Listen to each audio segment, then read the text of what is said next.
Okay. అందరికీ నమస్కారం. ముందుగా అందరికీ ఇక్కడికి వచ్చిన మీడియా సోదరులందరికీ, రాష్ట్ర ప్రజలకు కృష్ణాష్టమి శుభాకాంక్షలు తెలియజేస్తూ ఉన్నాను. మనం చూసాం మొన్న అచ్యుతాపురం సెజ్లో ఎసెన్షియా ఫార్మా కంపెనీలో ఒక దుర్ఘటన జరిగింది. ఆ సంఘటన మీద ఈ రాష్ట్ర ప్రభుత్వం అలాగే పాయకరావుపేట ఎమ్మెల్యే గారు అబద్ధాలు చెప్తూ ఉన్నారు. వాటిని ఖండించడం కోసం మీ ముందుకు రావడం జరిగింది. ఆ ఫార్మా కంపెనీలో జరిగిన దారుణం నిజంగా చాలా దురదృష్టకరం. 17 మంది చనిపోయారు, 41 మందికి గాయాలయ్యాయి. గతంలో ఎన్నో ప్రమాదాలు జరిగినా కూడా ఎప్పుడూ జరగనటువంటి విషాదం చోటు చేసుకుంది. కానీ ఈ విషాదంలో ఆ బాధితుడికి ప్రాణాలు కాపాడడంలో కానీ, అలాగే క్షతగాత్రుల్ని అంబులెన్స్లో తీసుకెళ్లడంలో కానీ, ఆ కంపెనీ యాజమాన్యం మీద చర్యలు తీసుకోవడంలో కానీ ఈ రాష్ట్ర ప్రభుత్వం పూర్తిగా విఫలమైంది. అలాగే తీసుకుంటే చంద్రబాబు నాయుడు గారైనా, మంత్రులైనా, స్థానిక మంత్రి అయినా, అలాగే ఎంపీ ఎమ్మెల్యేలు అందరూ కూడా వాళ్ళకి అండగా నిలబడడంలో విఫలమయ్యారు. చంద్రబాబు నాయుడు గారు ఈ కూటమి ప్రభుత్వం ఎక్కడో మదనపల్లిలో పేపర్స్ తగలబడిపోతే హెలికాప్టర్ ఇచ్చి డీజీపీని పంపించారు. మరి 17 మంది జగనన్న అంట ఎక్కడికి వెళ్ళినా ఒకటే స్క్రిప్ట్ అట. జగనన్న మీ హామీల కోసం మాట్లాడితే ఎందుకు ఉలిక్కి పడుతున్నారు పాయకరావుపేట ఎమ్మెల్యే గారు? అంటే మీరు హామీలు నెరవేర్చట్లేదని భయమా? ఆ స్క్రిప్ట్ మేము ఏర్పాటు చేసిన స్క్రిప్ట్ కాదు, మీరు మీ కూటమి ప్రభుత్వం ఏర్పాటు చేసిన స్క్రిప్ట్ అది. ఎందుకంటే ఆ రోజు ఎన్నికల ముందు మీ చంద్రబాబు నాయుడు గారు, పవన్ కళ్యాణ్ గారు, లోకేష్ గారు ప్రతి భారీ బహిరంగ సభలో ఇదే విషయాన్ని, ఇదే హామీల్ని పదే పదే పదే పదే చెప్పారు. మీ ఎమ్మెల్యేలు, ఇప్పుడు మీ మంత్రులు అందరూ కూడా ఇంటింటికి వెళ్ళి ఇదే హామీల్ని, ఈ స్క్రిప్ట్నే చదివారు కదా. ఆ రామానాయుడు గారు అయితే నీకు 15,000, నీకు 15,000, నీకు 15,000 కనిపించిన పిల్లలందరికీ చెప్పడం, పెద్ద ఆడోళ్ళు కనిపిస్తే నీకు 18,000, నీకు 18,000, నీకు 18,000 అని చెప్పడం, రైతులు కనిపిస్తే నీకు 20,000, నీకు 20,000 అని చెప్పడం. మరి ఇవన్నీ ఈ రాష్ట్ర ప్రజలు మర్చిపోతారా?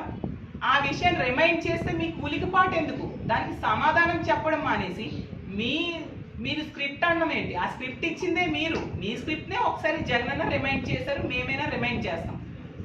మీకు నిజాయితీ ఉంటే ఎప్పుడు ఆ స్క్రిప్టులో ఉన్న అంశాలని, మీ హామీల్ని నెరవేరుస్తారో చెప్పండి. అది మానేసి ఏంటి ఈ విమర్శలు? ఎప్పటికైనా నేను తెలియజేసేది ఏంటంటే, మీరు ఎంతసేపు కూడా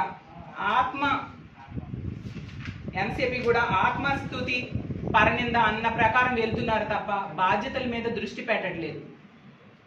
మీకు ఓట్లేసి ప్రజలు గెలిపించారు కాబట్టి వాళ్ళకి న్యాయం చేయడం కోసం, ఈ రాష్ట్ర ప్రజలకు న్యాయం చేయడం కోసం పని చేయండి. మా జగనన్న మీద, మా ప్రభుత్వం మీద విమర్శలు ఆపి ఇక ముందు మీ ప్రభుత్వం ఏం చేస్తుంది అనే దాని మీద మాట్లాడితే బాగుంటుంది. లేకపోతే ప్రజల్లో మీరే చులకనైపోతారు. ప్రజలు తగిన సమయంలో బుద్ధి చెప్పడానికి సిద్ధంగా ఉంటారనే విషయం మర్చిపోవద్దు పాయకరావుపేట ఎమ్మెల్యే గారిని తెలియజేసుకుంటూ సెలవు తీసుకుంటున్నాను.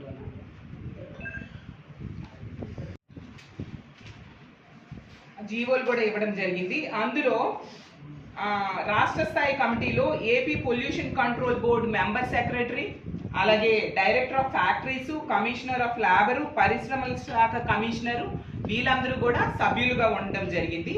అలాగే జిల్లా స్థాయి కమిటీలో జిల్లా కలెక్టరు, పరిశ్రమల శాఖ GM, factories deputy chief inspector, labour deputy commissioner, APPCB అంటే Andhra Pradesh pollution control board regional అధికారులు సభ్యులుగా ఉన్నారు. అంటే రాష్ట్ర స్థాయిలో, జిల్లా స్థాయిలో కమిటీలు ఏర్పాటు చేయడం జరిగింది. ఇంతగా పరిశ్రమల భద్రత కోసం జగనన్న చర్యలు తీసుకోవడం జరిగింది. ఇవన్నీ కూడా రికార్డెడ్గా ఉన్నాయి. అలాగే తీసుకుంటే ఆ జీవో ఇచ్చి వదిలేయలేదు జగనన్న. సమీక్ష చేయడమే కాకుండా తనిఖీలు నిర్వర్తించి 5 ఫేజుల్లో ఇవన్నీ అమలయ్యేట్టుగా చర్యలు తీసుకోవడం జరిగింది. అసలు నిజం చెప్పాలంటే ఇప్పుడు చీఫ్ సెక్రటరీగా ఉన్న నీరబ్ కుమార్ ప్రసాద్ గారు ఆ రోజు అటవీ పర్యావరణ శాఖ స్పెషల్ సిఎస్ గా ఉన్నారు. అతనే సెప్టెంబర్ 16న మరో మెమో ఇచ్చారు. అంటే రెడ్ కేటగిరీ పరిశ్రమలతో పాటు మిగతా పరిశ్రమల్లో కూడా ఈ భద్రతా ప్రమాణాలు కాలుష్య నివారణ కోసం ఏంటి తనిఖీలు నిర్వర్తించాలి అనే దాని మీద ఒక మెమో ఇవ్వడం జరిగింది. 3 నెలల్లో ఆ తనిఖీలు నిర్వర్తించి నివేదికలు అందజేయాలని చెప్పి ఇదే నీరబ్ కుమార్ ప్రసాద్ గారు ఇచ్చిన జీవోలో ఉంది. అలాగే పరిశ్రమల్లో సేఫ్టీ ఆడిట్లు నిర్వర్తించి వాటి కాంప్లియన్స్ నివేదికలు కూడా తెప్పించుకోవడం జరిగింది.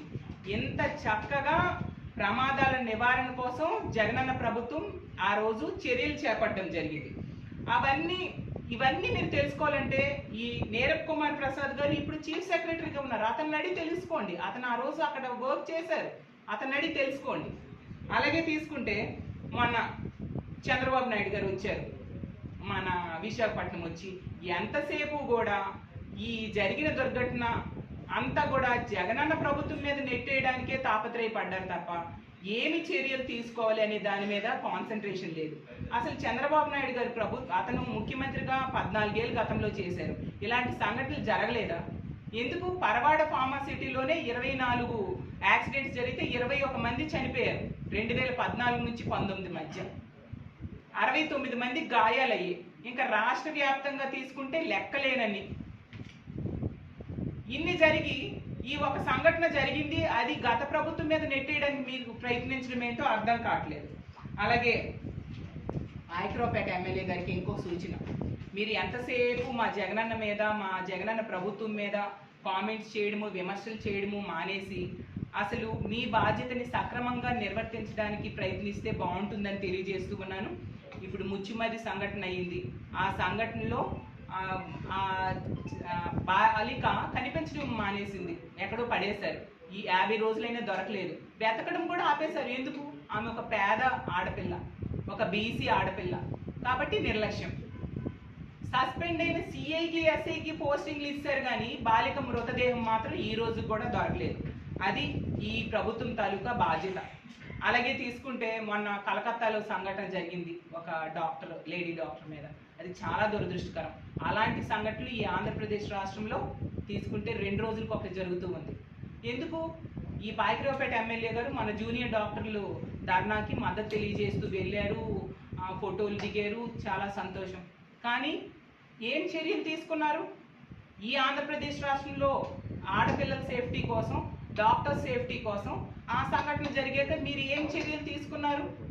అంటే వచ్చి పరామర్శ చేసి ఫోటోలు దిగి వెళ్ళిపోతే చర్యలు తీసుకున్నట్టుగేనా? నిన్న కాక మొన్న తిరుపతి స్విమ్స్లో ఒక డాక్టర్ని కొట్టడం జరిగింది. మరి ఏవి మీ చర్యలు? మీరు బాధ్యత ఇదేనా మీరు నిర్వర్తించే బాధ్యత?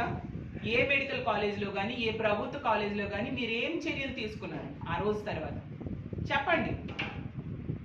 మళ్ళీ మాట్లాడితే ఇవిడ అంటారు